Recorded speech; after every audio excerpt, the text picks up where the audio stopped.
Hello, welcome you all. Myself MP Misra, Faculty, School of Computer and Information Sciences, IGNOU. I am with you in this session on a topic, types of database management system.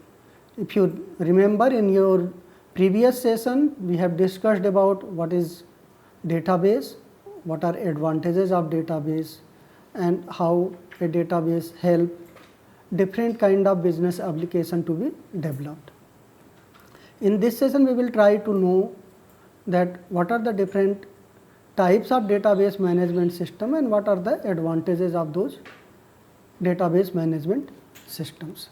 And before I come to actual discussion of different type of database management system, let me try to know one thing, that what actually a database system does. It decides that how data is going to be stored, and second, it uses some kind of approaches to search the data and answer the query or a specific query related to the data stored in the database. On the basis of these two parameters, that how data is stored and how searching process is being performed on the data stored in the database, decide the different type of database management systems. Now, if we talk about the different database management system in terms of the time taken in responding the specific query, on the basis of that how the response time is related to a specific query or how the data is saved in the memory, database management system can be seen basically of 4 types. Though there are several other types of database management system, but our concern is related to these 4 basic database management system types, and these basic database management system types will provide us awareness about the database management system uses and its application. So, on the basis of the storage and the searching, we can categorize database management system in 4 categories. One is the sequential or the flat file structure, second hierarchical database management system, third network database management system, and the fourth relational database management system. There are many other also like object oriented database management system, some image processing database management system, maybe some text storage database management system. So, on the very specific requirement, there are different type of database management system also, but we are basically concerned with storing of the record. As I mentioned that in the form of table we have created some record, and those particular records are stored and they are being used for the processing of different activities. Then for that purpose, these 4 categories will help us to understand about the database management system. I am continuing in this discussion with relation to the previous discussion also, in which I have shown you a table, and in that table you were having multiple records, and those things we tried to see that how table is created and how different records are identified. Further, if we try to categorize the database management system in terms of the number of users who are using that particular specific database, for example, maybe the single user database or multiple user databases, and the storage of the database, whether it is centralized or distributed, whether the database is a journal purpose database or it is for the some specific purpose. So, these all are different type of approaches which may lead to different type of databases, but our main concern is to know that how actually the things are stored and how actually data processing is happening in that. So, if we talk about the sequential file or sequential database, then we can say that it is a simple file structure in which we are storing the information, and the searching in this particular structure will be sequentially. Means you have to search the information from beginning to end to find the information if it is stored somewhere in between. It is not that directly you can go into any specific information and retrieve that. That is why it takes lot of time and it is having more time consuming process during the query operations performed on that particular database. So, this kind of database can be used for very basic operations or some general purpose operations like keeping some financial details of your day to day activity or keeping some information related to working activities of the weekly plan or some simple office records like basic attendance or something like that. But if you are having some complex information and in that you need a kind of processing where you have to perform different kind of searching of the data and updating of the data, then this particular sequential file structure is not suitable.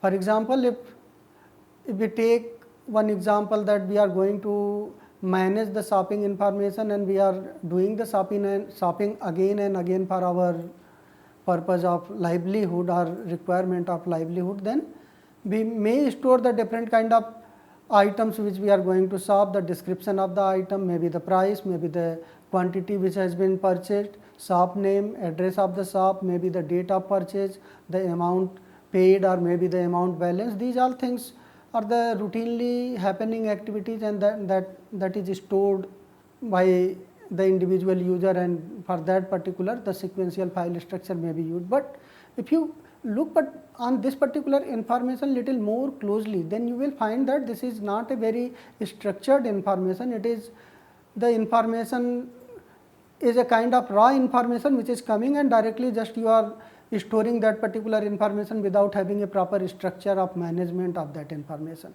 So, proper structuring is missing in such kind of storage planning, and it lead to redundancy also, that it may be the repeated information is stored several times or repeatedly. So, to avoid that, different kind of data structures or the structure used for storing the data, and they make the different kind of database management system.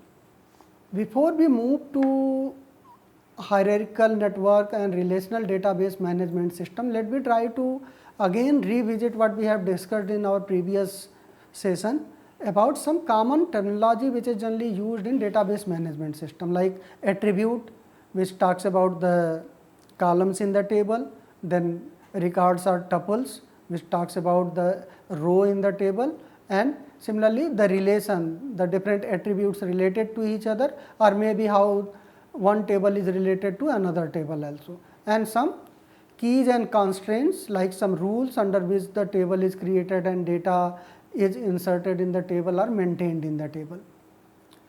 So, these few basic concepts are essential for us to know, to understand the different database management system which we are going to discuss further in this session. Let me try to visualize the keys and constraint in little more depth or with the help of one example. While we are designing a database or while we are designing some mechanism to store the data which is generated for our application or which is to be managed for the specific application, then we can say that it is nothing but combination of different attributes which are making the specific table.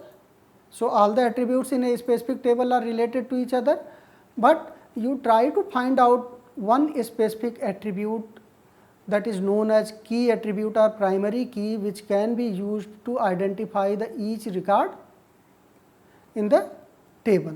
So, that particular is a key constraint. It means you are having provision of one key, on the basis of that particular key or the key attribute or specific column, you can identify the specific row.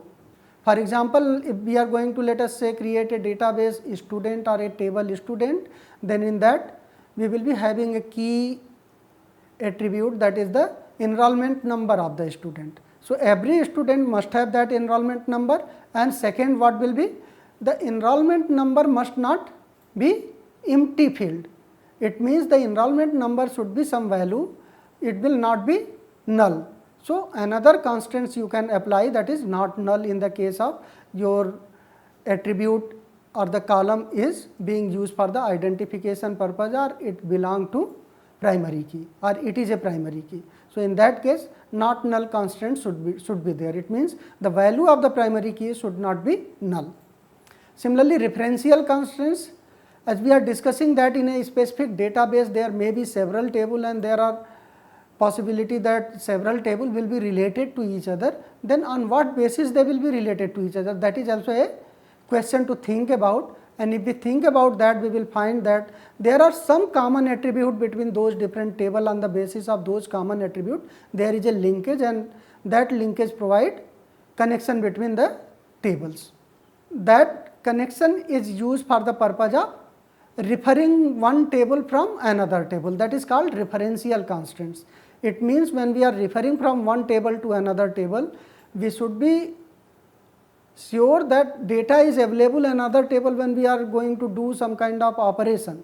So, that is called referential constraints. It means in the case of referential constraints where we are going to refer, let us say, from one table to another table. So, that particular second table in which we are going to refer is having the specific value for which we are looking for. If we talk about a hierarchical database model or hierarchical database system, then here we are having a hierarchy in the form of storage. For example, there will be some information at the root, and this root will be having some childs. So, those childs will be having some information, and those childs will be having relation to the root. Similarly, childs also will be having their own children, and they will be related with their own parent on the top level. So, you are having a hierarchy from top to the bottom, and in the root you are having one node that is controlling all the things, or that is the base of all the connectivity, and that is known as root or the base point of the discussion. And that root may be your specific entity or table which is there, and that particular table is being used for the purpose of providing relationship to the different child table, and similarly maybe other child tables are also having their own child table and they are connected. So, in that way hierarchy is there. Now, in this process if you are searching, let us say, from the root, then you are now not going to search sequentially. From the root if you are searching, you know whether the data belong to its left child or right child, then on the basis of that either you will go to left or you will go to right. Similarly, at the child level, if data is not available, again you will decide that whether it is left child or right child. On the basis of that you will move for the searching. So, here searching is very fast compared to sequential one, and data storage is also properly managed. It is simple to construct because we are using very basic simple concept of the hierarchy which we generally apply everywhere in our daily life or routine activities, and this type of database is generally used in normal business operations or daily life activities. Accessing data is faster because it is having hierarchical. So, you are cutting lot of information in single search, and then you are concentrating towards the area where your actual data is probably available. Now, next comes the network data model or network database model. This particular database talks about the parent-child relationship, but here one child can have many parents, and the records or the data stored uses the linked list data structure to store the information. So, in this we are making much more complex because now the structure is little bit more complex, and it is having much more relationship or many more relationship from one particular entity to another entity, because here it is allowed to have more than one parent to a specific child. So, it means from one particular node there are several nodes which are connected or having relationship. Now, further if we talk about, so we can say that network database management system use the network structure to create network relationship or a kind of relationship between the entities. What actually entity mean, that we will be discussing in detail in the next session, but entity here you can visualize anything which is being used for the purpose of storing the specific related information. For example, employee may be an entity. If you are having a table for employee, so you can say that particular table is representing employee entity. Similarly,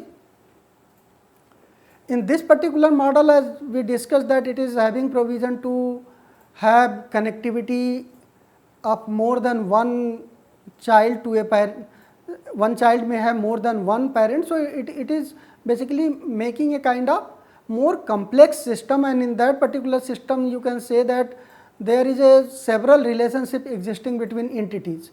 For example, if one parent is having more than one child, so in that case you will find that complexity is much more.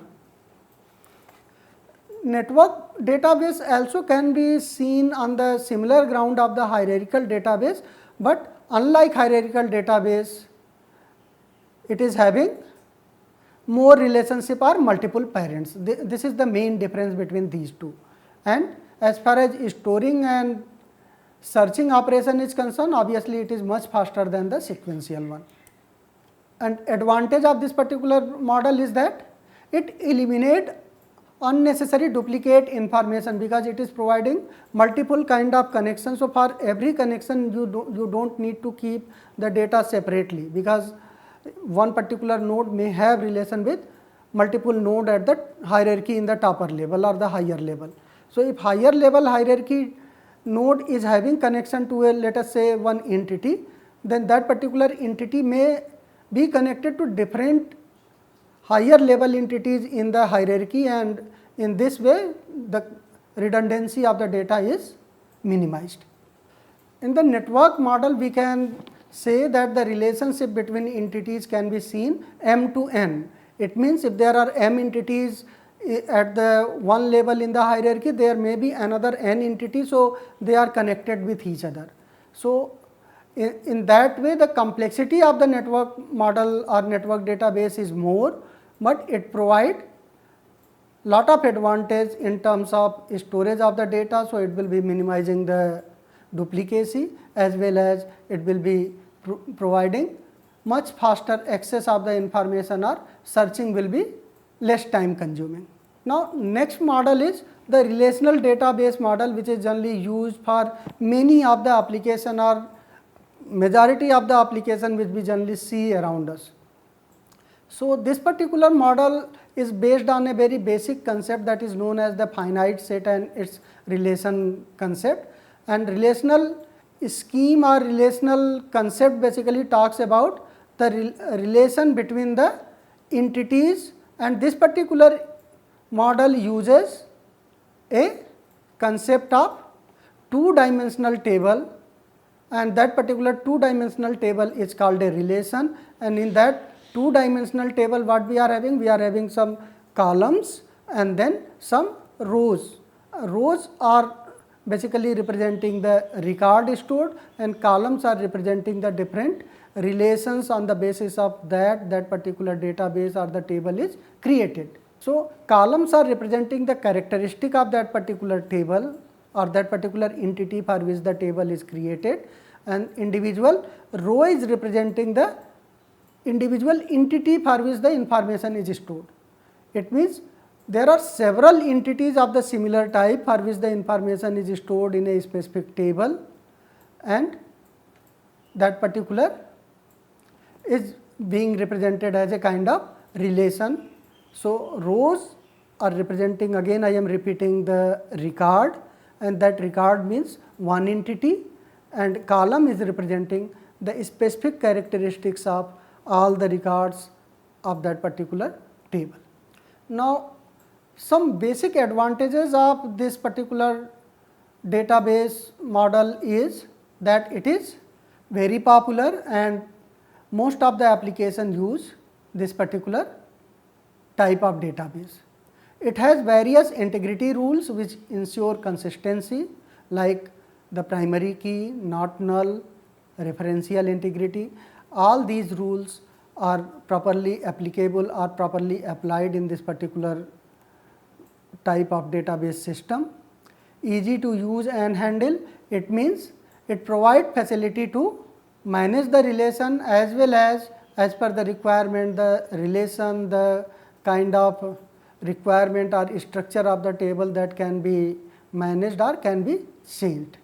And one more thing here we should know, that if we are talking about a relation, then to represent relation, one concept is used that is known as degree of relation. So, degree of relation is basically the number of attributes in that particular specific table. For example, if we are having a table employee, and in that particular table if we are having 5 columns, then degree of that particular relation employee will be 5. So, the number of columns in a table define degree of that particular relation for which that particular table is created.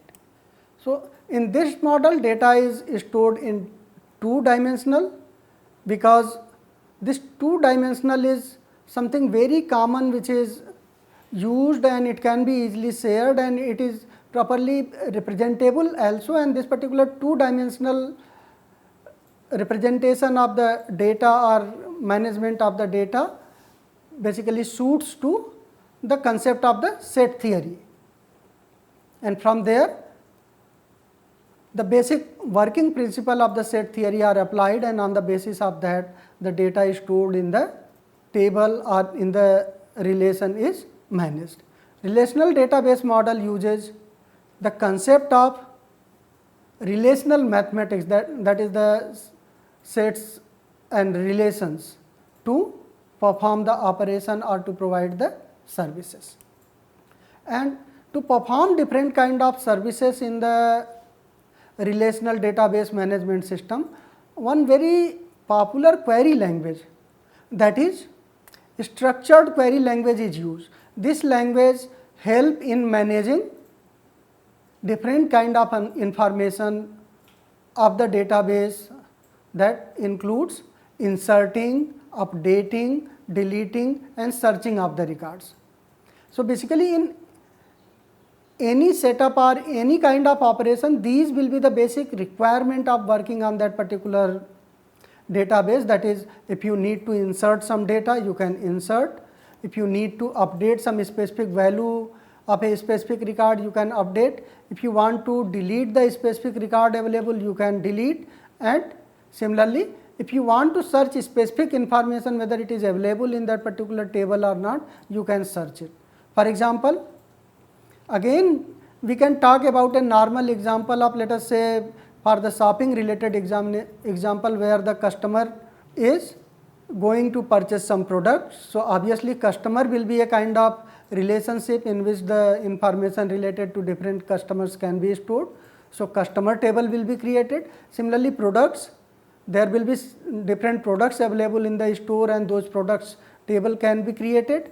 Similarly, supplier again will be having different kind of information associated with the suppliers, that may be the supplier ID, supplier name, address and the different related information. And similarly, another table may be the order. Order means the product has been identified by the customer and they have make the order. So, order related maybe the payment is also associated. So, all these things if you visualize in a normal shopping scenario, you will find there are different tables which exist to perform the operations of the data which are being used in this particular processing, and how actually this whole system will make the data management properly if we are making different table to represent different related operations or related activities by making different tables.